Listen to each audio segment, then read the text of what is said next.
Hello, everybody. Matthew with you again. Probably been a while since you see me on this side of the camera. I'm going to do a update on the let me get here for the Hudson for Frank, and rattle around inside of it just some paint samples that I made to show him. So that's what's rattling around in that box. So I'll give you an update on all that here in a second. But I want to first off touch on a video that I just finished watching from Hunter Selby of Showtime Studios, and that was his video number part 9. I'm a little bit behind, so I'm trying to catch him up as I can. And I was there shaving and watching the video, and I wanted to make reference to that video before I start showing my stuff here. And he said that in the beginning he was shocked and surprised that he had seasoned modelers watching his tutorial video here of kind of a beginner's tutorial. And I'm gonna watch anything that's put out there from somebody that's seasoned more than me, less than me. Especially like Hunter. I mean, he might do some little something that to him he's been doing it for so long that it's normal to him, and I may pick up on it and say, oh, that's neat little whatever trick, or I could do that differently, or something, or maybe he's just got something in his shop set up differently, or something laid somewhere differently. I mean, just anything that I could see that could make my building go better. And I'm definitely gonna watch that and watch it all the way through. And so anybody that's not is definitely missing out on good information, whether you think you know it or not, and you may know it all, but it doesn't hurt to rewatch it. And then another point that I want to touch on that he touched on was people that build one kit and then go out and buy tons of photo etch and start scratch building, trying to overbuild, build past their ability. I'm with that 100%. I've been building now for a few years, and right here behind me is an award. That's a Best in Show award.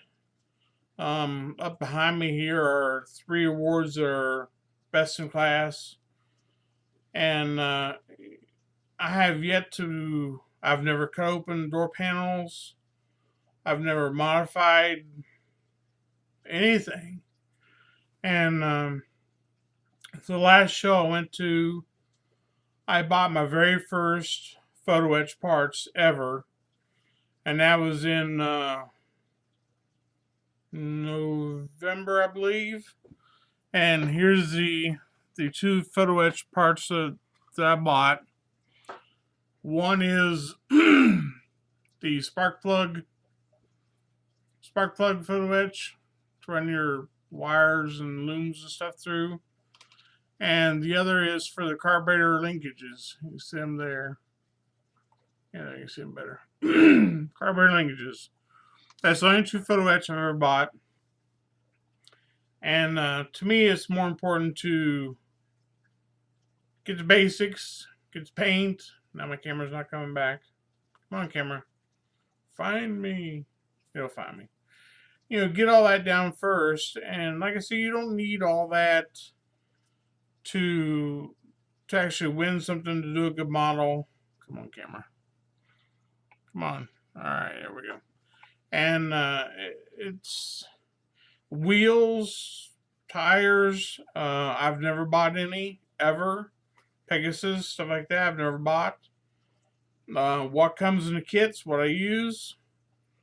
If it comes with a set of rims, I use them. I did go to after I bought these. I went to Chip's website, Extreme Scale Detail, and I'm friends with him on Facebook, so I got him a messenger and all that. And I tried ordering, it was like $45 worth of photo etch, and something happened with the website. It didn't take my order, or something didn't go through. And so I got on Messenger and sent him a message, and just asking if he could look into it, see what was wrong with the website, why I didn't take the order. And yes, I talk with my hands. And he read the message, because you can always see when they read the message. He read the message, and he never replied, never answered, never nothing. And that's been, well, back in November, so it's been, or October maybe, November.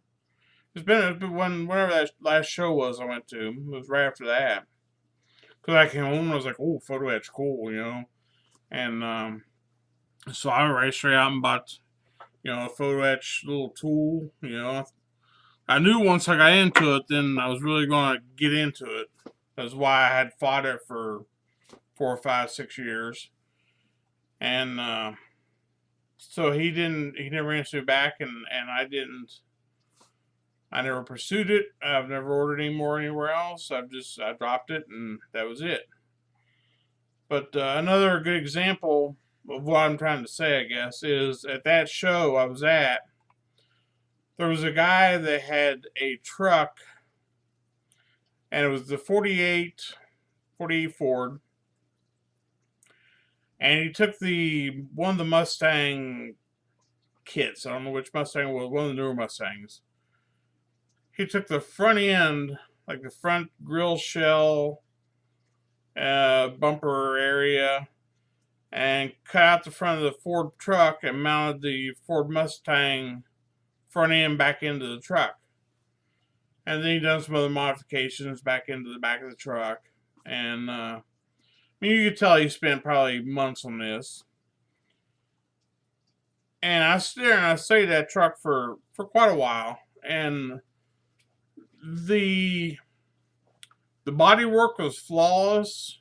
You could see no place where he had grafted anything in.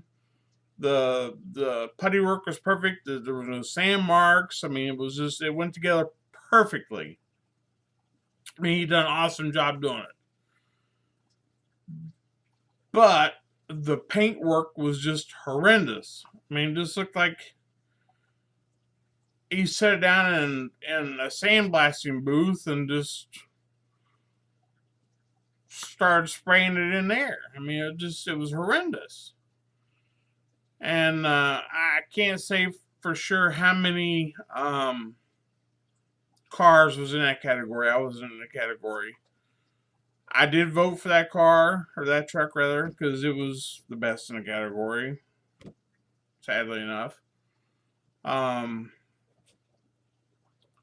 I bring that truck up because the fact is, I think if it would have had a show quality finish on it, that truck could have easily taken best in show at that award, at that show. So if he would have been taking the time to address his basics, got his paint job down first, got all that down, and then got the prep work, the body work, done all that to it, and then put a perfect finish on it, he'd walked away best in show. He did win the class. He got an award for that class because, like I said, it was best in the class. But if that's all you're shooting for, then that's fine. But that's just my comments to go along with Hunters. Is I think I don't know. That's all I'm gonna say about it. But so let me drop you down here, and you'll probably be upside down, probably or backwards when I drop you down, and I'll show you where I'm at with Frank's Frank's car here real quick, and this is the gravity paint. And we do love that paint. Got a cord hung up here, sorry guys. We do love this paint. It's awesome, and it's like I said, you're upside down. So here is the floor pan. That's the blue that he picked. When I got a hold of Gravity, I think I showed you they sent me 4 bottles of paint that progress from like a light on through the darker, and they're even unmarked. I have no idea what mixture, what color, what anything they are. And I sprayed them out on spoons, and then of course sent them to Frank, and he picked a color from there.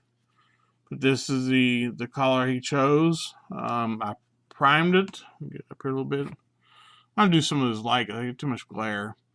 I primed it and then done the spray from both sides, which left a little bit of primer showing in the middle.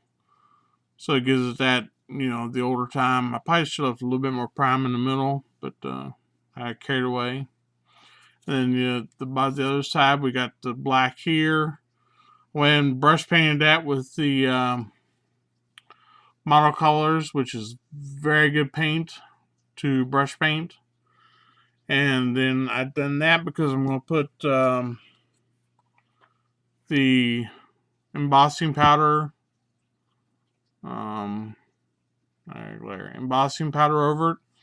And I know when you put this on, it goes on kind of almost see-through-ish. So I want to make sure I had a black base underneath of it. So this is yet to go on. You've seen the motor. Here is the interior, which is again Gravity. I know green and yellow interior, what you're all saying. But the car that Frank's dad used was yellow with dark green interior and yellow inserts. And he just took it and had it painted blue and ran with it. And the other thing he done was he changed out the front seat for a 60 Impala front seat, which I had a kit. I went ahead and took the 60 Impala front seat out, which is just bare plastic, so you probably don't be able to see it.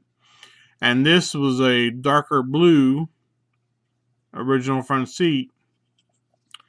So now we're going to have the dark blue Impala front seat with John Deere interior inside. And then here's the back seat and the deck lid. It's not going to be a show car, that's for sure, but it wasn't a show car back when Frank's dad raced it. So, you know, it is what it is. This is what he wants, and this is what his dad raised. Back then, you just used what you had. So, I did find out something from my stepmom. My true mom, she passed away back in the 90s. And my dad remarried a beautiful, beautiful woman inside and out. And we sat there talking about this car one day. And she was talking about this Hudson, well, this car, not this race car, but the Hudson this year, that this seat somehow pulled out. And I didn't pay a whole lot of attention when she actually started talking about it, because it was like, you know, it's your stepmom. But this seat pulled out and made a bed. And apparently they was on a date or something when she found that out. And I was kind of like, well, that's cool. And I left it at that. And but somehow this seat in the Hudson pulled out and made a bed back through here somehow. And but anyway, that was kind of a cool tidbit to learn. And so that was interesting. But yeah, so it's going to have a blue front seat with all the John Deere. And I actually mixed this paint. I took the blue that I got, mixed it with some lemon yellow, mixed the green, and then took some more lemon yellow and put a little bit of green, or a little blue with the lemon yellow, and come up with this sick looking yellow stuff here. So that's where we're at, and I'm gonna try and cut this off here. We're at 15 minutes already. There's a dash, which needs a lot of work, and I didn't want to make this too long, but we'll just upload, and hopefully y'all watch it to the end. And there's the photo etch again. But thanks for watching. Stay tuned for more, and we'll talk to you later. And bye bye.